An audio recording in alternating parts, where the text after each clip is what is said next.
ప్రభు అయిన యేసుక్రీస్తు వారి నామమున వీక్షకులందరికీ కూడా వందనాలు. చూశారు కదండి, ఎటు చూసినా క్రైస్తవులపై దాడులు. ఏ వార్త విన్నా మతోన్మాదుల విచ్చలవిడితనం. పట్టుంచుకొని ప్రభుత్వాలు, కార్యాచరణ చేయని అధికారులు, అమ్ముడుపోయిన పోలీసులు. క్రైస్తవులపై ఇన్ని దుర్మార్గాలు జరుగుతుంటే వారి ఆర్తనాదాలు వినే నాదుడే లేడు. ఈ అంత్యదినాలలో క్రైస్తవుల తరఫున నిలబడి వారి పక్షంగా యుద్ధం చేసే నాదుడే లేడు అని మీరు అపోహపడొద్దని నేను మీ అందరినీ కూడా మనవి చేసుకుంటున్నాను. యావత్ ప్రపంచంలో ఉన్న క్రైస్తవుల తరఫున సిఎండిఎఫ్ అనే పేరు ఊరు లేని ఒక గొప్ప సంస్థ ద్వారా అజయ్ బాబు అలియాస్ ఎర్రప్ప అనే నేను ఎల్లప్పుడూ మీకు అండగా దండగా ఉంటానని మీకు నేను ప్రమాణం చేసి చెప్తున్నాను. ముఖ్యంగా మనం మాట్లాడుకోవాల్సింది మణిపూర్ రాష్ట్రం గురించి. మణిపూర్ యొక్క ప్రస్తావన నేను చేయకుండా ఉండలేకపోతున్నాను.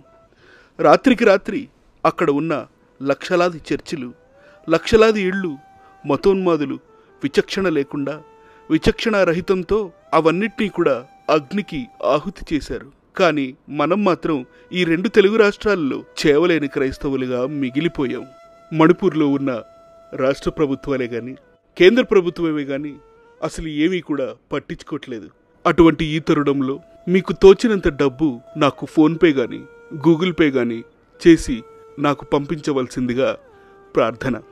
ఇక్కడ ముఖ్యంగా గమనించవలసింది ఏంటంటే, మీరు చేసే ఆర్థిక సహాయానికి ఎలాంటి లెడ్జర్లు కానీ, రసీదులు కానీ ఉండవు. అలాగే నేను మణిపూర్ వెళ్ళి సహాయం చేస్తానన్నది నిజమే కానీ ఇలాంటి రుజువులు, ఫోటోలు, వీడియోలు కానీ ఉండవు. నేనంటే పడని ఎంతోమంది నాపై వీడియోలు చేస్తున్నారు. నేను 3 కోట్ల రూపాయలు మింగేశానని, ఖమ్మంలో ఇల్లు కట్టానని చెబుతున్నారు. అవునండి, నేను ఇల్లు కట్టుకుంటే మణిపూర్ వాస్తవ్యులకి ఇల్లు కట్టినట్టు కాదా? నేను ఖమ్మంలో కట్టుకుంటే కుకీలకి కట్టించినట్టు కాదా? నేను మెదక్లో కట్టుకుంటే మేథీలకి కట్టించినట్టు కాదా? నా ఇల్లు మణిపూర్కి అంకితం చేశాను. అసలు నేనే మణిపూర్కి అంకితం.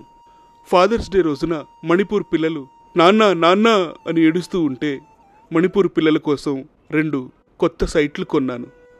క్రైస్తవ్యం తరఫున గొంతుకగా ఉండడానికి నేను ఎంపీ కోసం పోటీ చేస్తే నాకు డిపాజిట్లు కూడా దక్కలేదు. దానికి కారణం నేనంటే పడనివారే. నేనంటే పడని వారు మాత్రం నువ్వు సమాజానికి ఏం మంచి చేశావు, దేశానికి ఏం మంచి చేశావు, నీకెందుకు ఓట్లేయాలి, ప్రజలు నీ గురించి తెలుసుకున్నారు అందుకే నీకు ఓట్లేయలేదు అని నేనంటే పడని వారు నన్ను ఎద్దేవా చేశారు. డబ్బు సంపాదించడానికి ఇదంతా నేను ఆడిన నాటకం అని తెలుసుకోలేకపోయారు పిచ్చి వెధవలు. ఏది ఏమైనప్పటికీ మణిపూర్లో జరిగింది మాత్రం చాలా అన్యాయం అండి. మీ అందరూ కూడా ఏకమై నాకు 1 కోటి రూపాయలు విరాళంగా ఇస్తే అందులో మా సిఎండిఎఫ్ తరఫున నేను మణిపూర్కి వెళ్ళి కేవలం 1 లక్ష రూపాయలు ఇచ్చి వద్దాం అనుకుంటున్నాను. మిగతా 99 లక్షలతో ఇక్కడ ఖమ్మంలో మంచి మంచి సైట్లు, ప్లాట్లు మణిపూర్ వాస్తవ్యుల కోసం, ఇళ్ళు కోల్పోయిన వారి కోసం నేను కొంటానని మీ అందరికీ కూడా ప్రమాణపూర్వకంగా చెప్తున్నాను. నేనంటే పడని వారు ఈ సమాజంలో చాలామంది ఉన్నారు. అలాంటి వారి మాటలు మీరు నమ్మకండి. కొందరు దుండగులు నాపై దాడులు కూడా చేశారండి.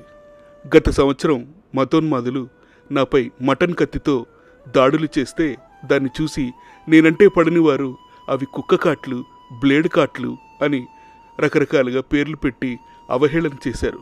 అలాంటి వారి గురించి పట్టించుకోకుండా మీరు వెంటనే మీ ఫోన్పే, గూగుల్ పే ద్వారా లక్షలాది రూపాయలు నాకు ఇవ్వవలసిందిగా మనవి. అంతేకాదు నా బ్యాంక్ అకౌంట్ నంబరు కూడా నేను మీకు పెడుతున్నాను. విదేశాల్లో ఉండేవాళ్ళు ఫోన్పేలు, గూగుల్ పేలు చేయలేరు కాబట్టి మీ అందరూ కూడా మీ చర్చీలలో, మీ సమాజాలలో మాట్లాడుకొని నాకు కోట్లాది రూపాయలు పంపిస్తే మణిపూర్ వాస్తవ్యుల పేరుతో నేను ఇక్కడ ప్లాట్లు, ఇళ్ళు, అపార్ట్మెంట్లు కొని వారి కోసం నేను అట్టి పెడతాను. చాలా పెద్ద మొత్తంలో డబ్బు ఇప్పుడు అవసరం ఉంది. పోయినసారి నేను మణిపూర్ వెళ్ళినప్పుడు అక్కడ చిన్నపిల్లలకి చాక్లెట్లు, పెద్దవాళ్ళకి గొడుగులు లాంటివి కొన్నాను. అలాగే ముసలివాళ్ళకి బిస్కెట్లు లాంటివి కూడా కొన్నాను. కానీ ముసలివాడికి పళ్ళు లేక బిస్కెట్లు కొరకలేకపోయారండి. అందుకని వాళ్ళకి మళ్ళీ టీలో, కాఫీలో ముంచుకోవడానికి, మళ్ళీ పాలు కొనడానికి ఎక్స్ట్రాగా డబ్బులు అయ్యాయి. ఇలాంటి ఖర్చులన్నీ ఎవరిస్తారు? ఉదార హృదయం కలిగి మీరు గుప్పిలి విప్పుతారని నేను ఆశిస్తున్నాను. మణిపూర్లో ఇప్పటికీ కూడా కరెంటు లేదండి. అక్కడ కొత్తగా కరెంటు వైర్లు వేయించాలి, కరెంటు స్తంభాల్ని తవ్వించాలి. ఎంత ఖర్చు అవుతుందో మీరు ఒకసారి ఆలోచన చేయండి. అక్కడ మణిపూర్లో వారికి తాగడానికి త్రాగునీరు కూడా లేదు. అక్కడ కనీసం 4 చెరువులు తవ్వించాలి. ఆ 4 చెరువులు తవ్వించాలంటే కనీసం 40 కోట్లు అవుతుంది. 40 కోట్లు అనేది చాలా పెద్ద మొత్తం. కాబట్టి మీ అందరూ కనీసం ఒక 10 కోట్లైనా పంపిస్తే నేను ఖమ్మంలో నీళ్లు పడే ఒక మంచి పొలాన్ని కొని ఖమ్మం నుంచి మణిపూర్కి ఒక పైప్ లైన్ వేద్దామని ఆలోచనలో ఉన్నాను. ఈ ఆలోచనకి మీ అందరూ సహకరించి కనీసం 10 కోట్ల రూపాయలు పంపిస్తారని ఆశిస్తున్నాను. మణిపూర్లోని క్రైస్తవులు కోపాగ్నికి గురి అయి అక్కడున్న సీఎం బీరేన్ సింగ్ గారి గృహాన్ని కాల్చివేయడం జరిగింది. ఇది ఫేక్ న్యూస్ అయినప్పటికీ సీఎం గారికి ఇల్లు కట్టించే బాధ్యత మన మీద ఎంతగానో ఉంది. కాబట్టి మీ అందరూ కూడా అక్కడున్న సీఎం గారి కోసం, తనకు ఒక ఇంటిని కట్టించడానికి కోసం 1.5 కోటి రూపాయలు మీరు ఎక్స్ట్రాగా పంపిస్తారని నేను ఆశిస్తున్నాను. మణిపూర్లో ఇళ్లే కాదండి, రోడ్లు కూడా బాగా ధ్వంసం అయిపోయాయి. అక్కడ మణిపూర్లో మళ్ళీ కొత్తగా రోడ్లు వేయించాలంటే ఎన్నో కోట్ల రూపాయల ఖర్చు ఉంది. అది మనం భరించలేనంతది మాత్రం కాదు. మీకు డబ్బు చేరాలని, మీకు ఇంకా సమృద్ధిని కలగాలని ఆ దేవునికి ప్రార్థించండి. అందులో నుండి నాకు కనీసం ఒక 20 కోట్లు ఇస్తే మణిపూర్లో కొత్త రోడ్లు వేయిస్తానని నేను మీకు ప్రమాణపూర్వకంగా చెప్పుకుంటున్నాను. మణిపూర్లోని చాలా ప్రదేశాలలో ఇంటర్నెట్ లేదండి. ఒకవేళ ఇంటర్నెట్ ఉన్నా వాళ్ళకి ఆ ఇంటర్నెట్ని వాడడానికి ఫోన్లు, ల్యాప్టాప్లు లేవు. అవన్నీ కూడా కొని వాళ్ళకి ఇవ్వాలనే ఆశతో ఉన్నాను.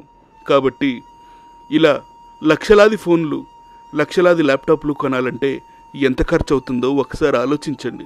మణిపూర్ ప్రజలకి కడుపు నిండా తినడానికి భోజనం కూడా లేదు. నేను రోజు మా ఇంట్లో భోజనాన్ని వండించి ప్రతిరోజు ఆ భోజనాన్ని ఫ్లైట్లో పెట్టి వాళ్ళకి పంపించాలి అని ఆశపడుతున్నాను. ప్రతిరోజు భోజనం వండించాలి అంటే ఒక పెద్ద సైట్ కావాలి, ఒక పెద్ద స్థలం కావాలి. అందుకని ఒక 5 ఎకరాల భూమి ఖమ్మంలో కొనాలని నేను ఆశపడుతున్నాను. ఇలా ప్రతిరోజు భోజనం వండి ఫ్లైట్ ఖర్చులు కూడా పెట్టుకుని భోజనాన్ని పంపించాలంటే రోజుకి కనీసం 10 లక్షలు ఖర్చు అవుతుంది. ఆ 10 లక్షలు కూడా మీరే పంపిస్తారని నేను ఆశిస్తున్నాను. మీరు కానీ ఒకవేళ సమృద్ధిగా నాకు డబ్బు పంపిస్తే సిఎండిఎఫ్ తరఫున అతి త్వరలో ఒక విమానాన్ని కూడా కొనాలని గొప్ప ఆశతో ఉన్నాను. ఈ వీడియోని వీక్షిస్తున్న ప్రేక్షకులందరికీ కూడా ఆఖరిగా ఒక మాట చెప్పాలనుకుంటున్నాను. మనం ఏం తీసుకొచ్చాం, ఏం తీసుకెళ్తాం చెప్పండి. మీరు కానీ మీ డబ్బుని నాకు ఇస్తే బాధిత క్రైస్తవులకి లేదా మణిపూర్ వాస్తవ్యుల కోసం స్థిరాస్తులు కొని, ఆస్తులు కొని, భూములు కొని, ప్లాట్లు కొని, అపార్ట్మెంట్లు కొని వారి కోసం భద్రంగా ఉంచుతానని సవినయంగా మీకు మనవి చేసుకుంటున్నాను. ధన్యవాదములు. ప్రార్థించండి. ఈ కామెడీ మిమిక్రీ వీడియోని బాగా షేర్ చేయండి.